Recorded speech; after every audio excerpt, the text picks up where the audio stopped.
अस्सलाम वालेकुम। अगर आप कोई कारोबार के लिए प्लाट लेना चाहते हैं इन्वेस्टमेंट की नीयत से, तो उसके लिए किसी रोड पर किसी बड़ी गली पर जो शारा आम हो, बिलखसूस वो गली जो दो तरफ से क्रॉसिंग होती हो, यानी कि इंसान बिलफर्ज मशरक़ की तरफ से उस गली में दाखिल हो और मगरब की तरफ से उसमें कोई रोड निकल जाता हो, या फिर शमाल की तरफ से उस गली में दाखिल हो और जनूब की तरफ से उस गली में कोई रोड निकल जाता हो। तो ऐसी गलियों के ऊपर जो जो जिसमें क्रॉसिंग हो, वहाँ पर मेन जो है वो गली के ऊपर प्लाट लेना, ये इन्वेस्टमेंट की नीयत से और कल कलां को दुकानें भी बन सकती हैं, ये ठीक है। लेकिन अगर आप रहायश की नीयत से जगह लेना चाह रहे हैं तो कोशिश करें किसी बंद गली में जगह लें, जहाँ पर शोर व गुगा ना हो, जहाँ पर जो है वो क्रॉसिंग ना हो, लोगों का गुज़र ना हो, बल्कि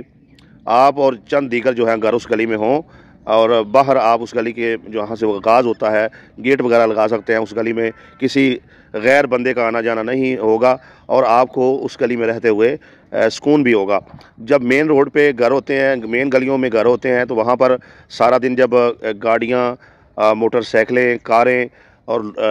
पैदल लोगों बहुत ज़्यादा कसरत की तादाद में जो है वो गुजरते हैं, तो इतना शोर होता है कि